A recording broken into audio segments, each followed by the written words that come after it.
शुक्राचार्य ने जब ये बात कही, राजा बलि बड़ा प्रसन्न हुआ कि गुरुदेव, मैं आपकी बात मानने को तैयार हुए, साक्षात भगवान विष्णु बन करके आया है। आया तो राजा बलि के द्वार पे मांगने के युद्ध में शरीर त्यागने वाले बहुत मिल जाएंगे, सुपात्र देख करके दान करने वाले संसारी व्यक्ति बहुत दुर्लभ है। और ये जो शुभ अवसर आया है, इसको चूकना अच्छी बात नहीं है, क्योंकि धन कीर्ति से बढ़कर नहीं होता। जिसकी कीर्ति होती है वह पुरुष मरने के बाद भी संसार में जीवित रह जाता है। कैसे? कोई मंदिर बनाया, कोई भवन बनाया, किसी ने कुआं बावड़ी बनाई, बनाने वाले बना करके चले जाते हैं जब तक वो मंदिर। इसलिए भगवान ने कहा, जय हो गुरुदेव, आधा काम तो आपने कर दिया, आधा काम आपने कर दिया, बचा हुआ काम मैं करने को तैयार। जिस समय विद्यावली आई सोने का कलश लेकर के, जल निकालने को तैयार हुआ, शुक्राचार्य जी ने मैंने विचार किया, मेरा शिष्य है, अभी मेरी बात मान नहीं है तो मेरा शिष्य, अपने शिष्य की रक्षा के लिए कमंडल की नाल में आकर शुक्राचार्य जी विराजमान हो गए, जल निकलना बंद हो गए। बामन भगवान ने पूछा, आचार्य क्या हुआ? कि जल नहीं निकल रहा। कि मैं देखता हूं। कुशा का आसन रखा हुआ था, उसका तिनका निकाला और कमंडल में डाल दिया। जैसे कमंडल में डाला, शुक्राचार्य जी की एक आंख गोविंदाय पूरी नष्ट हो गई। शुक्राचार्य जी ने कहा, भगवान ये क्या किया? मैंने तो शिक्षा दी, कोई दान पुण्य करता होगा, कोई धर्म करता होगा, कोई से मना करेगा, उसकी यही गति होगी। और दूसरा, संसार में जिसको भी देखो दोनों नेत्रों से देखो, एक नेत्र से किसी को। शुक्राचार्य जी वहां से चले, हाथों में संकल्प लिया और बामन भगवान ने संकल्प पढ़ा, ओम जजाग्रतो दोरमुदेति देवंत दोषम दशकथैवेति घोरंगमं ज्योतिकां ज्योतिरेकं तन्मे मनः शिव संकल्पमस्तु। जब तक हाथों में संकल्प था तब तक भगवान बामन थे, और जैसे ही संकल्प छोड़ा भगवान ने अपना विराट शरीर धारण किया। देवता जय जयकार कर लगे, बामन भगवान का रूप बड़ा विराट रूप में परिणित हो गया। नदी पर्वत द्वीप समुद्र चंद्र सूर्य ग्रह नक्षत्र तारा सिद्ध सारा ब्रह्मांड विराजमान था। भगवान की शोभत बुद्धि, एक पैर से पृथ्वी और दूसरे पैर से ऊपर के सारे लोक नापे गए। सुखदेव जी कहते हैं, पृथ्वी नापने के पश्चात भगवान का दूसरा पांव जब सत्यलोक पहुंचा, ब्रह्मांड फट गया, चिन्ह में जलधारा निकली। ब्रह्मा जी को बड़ा आश्चर्य हुआ, उस जल को अपने कमंडल में धारण किया, भगवान के चरणों को धोया। भगवान के चरणों को धोने वाला जल आज भी गंगा के रूप में तीनों लोकों को पवित्र करता है। स्वर्ग में मंदाकिनी, पाताल में भोगवती और भूलोक में गंगा के रूप में वही द्रव बह रहा है। सभी लोगों को नाप करके पुनः वापस बामन को आ गए। ब्रह्मा देवता ने विधि पूर्वक बामन भगवान की पूजा की, 21 बार बामन भगवान की प्रदक्षिणा की। बलि के दूसरों को बामन भगवान का गया छल दिखा न गया, हाथों में शस्त्र लेके रूप पड़े। राजा बलि ने मना किया, समय जब अनुकूल होगा इसका भी कई बता देगा।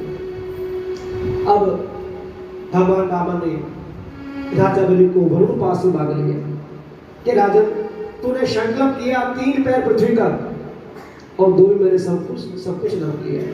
अब तेरे पास मुझे देने के लिए कुछ भी नहीं है। और जो व्यक्ति संकल्पित वस्तु नहीं देता है उसको तो नरक का द्वार देखना। सत्य से बार बार विचलित करना चाहा, लेकिन राजा बलि अपने शब्द पर अटल रहा। महाराज, मैंने आपसे जो कुछ कहा उसमें कोई वचन मिथ्या नहीं है। मैं अभी भी अपना संकल्प परिपूर्ण कर सकता हूं, मैं आपको किसी प्रकार धोखा नहीं दे सकता। और दूसरी बात, संपत्ति की अपेक्षा स्वामी का शरीर ज्यादा माना गया, इसलिए संपत्ति का डर नहीं है। डर है कल लोगों को पता चलेगा कि राजा बलि अपना संकल्प परिपूर्ण नहीं कर सका तो पूर्वजों तक की अपनी। इसलिए महाराज, आप अपना तीसरा पांव मेरे मस्तक पर। वामन भगवान ने राजा बलि के मस्तक पर अपना पांव रखा, संकल्प परिपूर्ण किया, विद्यावली आई। कुछ नहीं, ये आपकी संपदा थी और आपको अर्पण कर दी। तेरा तुझको अर्पण क्या लागे। हमको ठाकुर जी ने जो कुछ दिया, हम ठाकुर जी को चाहते उसमें भी अहंकार करते हैं। हमने चढ़ाया है, हमने दिया है क्या आपका? हम और आप केवल एक निमित्त मात्र है बस। ठाकुर जी दिया, हमको निमित्त बनाकर उधर हमने आगे बढ़ा दिया बस। हम कौन होते देने वाले? क्या महाराज प्रहलाद जी आए कि मेरे पुत्र की सराहना क्या करें, आपके चरणों को इसने अपने मस्तक पर धारण किया। वामन भगवान ने राजा बलि से कहा कि मैं तुझ पे बहुत प्रसन्न हूं और मैं इतना प्रसन्न हूं तेरे शिकार से मैं तुझे सूतल लोक का राजा बनाता हूं। आज के बाद तू सूतल लोक का राजा रहेगा। यह वरदान मैंने अपनी इच्छा से तुझे दिया है, लेकिन मेरी इच्छा है एक वरदान तू और मांग ले। राजा बलि ने विचार किया, राजा बनाया तो सूतल लोक का, और सूतल लोक में परमात्मा कभी आता नहीं है, तो परमात्मा नहीं आएगा तो परमात्मा का दर्शन कैसे करूंगा? और परमात्मा बार बार कह भी रहा है एक वरदान मांग लो, एक वरदान मांग लो। तो वरदान मांगते कि महाराज वरदान यही दीजिए, जब मैं अपने महल के बाहर जाऊं और जब मैं अपने महल के अंदर जाऊं, जैसे कहा भगवान ने कहा वारे राजन मुझे एक नौकरी और दी, चौकीदारी की, द्वारपाल बना दिया। तुरंत भगवान राजा बलि के द्वारपाल बन गए। जब महल से बाहर आए दर्शन करे, जब महल के अंदर जाए दर्शन करे। इधर समय धीरे धीरे व्यतीत हो गया। लक्ष्मी ने विचार किया, ठाकुर जी गए थे वामन अवतार लेकर के राजा बलि के द्वार पर, अभी तक तो लौट करके नहीं आए। उस समय नारद जी पहुंच गए। माता क्या बात है कि ठाकुर जी गए थे अभी तक लौट करके नहीं आए, कि भैया आएंगे भी नहीं। क्यों? कि नई नौकरी पकड़ ली, नया कार्य आरंभ किया है। कौन सा काम? कि राजा बलि के द्वार पे चौकीदारी कर रहे हैं। जागते रहो, जागते रहो, कोई तो उपाय होगा कि ठाकुर जी को वापस आने का एक ही उपाय है, प्यासे को कुएं के पास जाना पड़ता है। लक्ष्मी जाना तुझे पड़ेगा। करना क्या पड़ेगा कि राजा बलि के द्वार पे जाना और उससे कहना मेरे कोई भाई नहीं है, वो कहेगा मेरे कोई बहन नहीं है, और जैसे वो कहे मेरे कोई बहन नहीं है तू रक्षा सूत्र बांध लेना। जैसे रक्षा सूत्र बांधेगी वो कहेगा आज से तू मेरी धर्म की बहन हुई, तेरी जो इच्छा वरदान मांग ले। और जैसे तुझे कहे जो इच्छा वरदान मांग ले, तुरंत अपना नारायण वापस मांग लेना।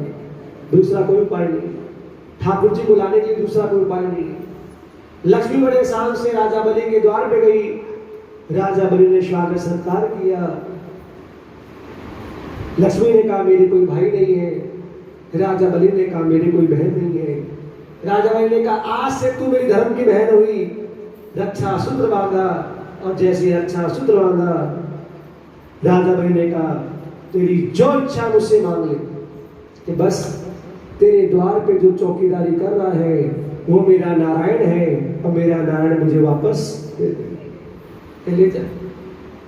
भगवान ने मैंने विचार किया आज तो जाना पड़ेगा, क्योंकि लक्ष्मी ने बड़ी चतुराई से अपना नारायण वापस मांग लिया। यदि आज चला गया तो कल बाद में विश्वास कौन करे कि राजन आज तो मैं जा रहा हूं, लेकिन तुझे वचन दे के जा रहा हूं कि 4 महीने हर समय तेरे द्वार पे मैं चौकीदारी करूंगा।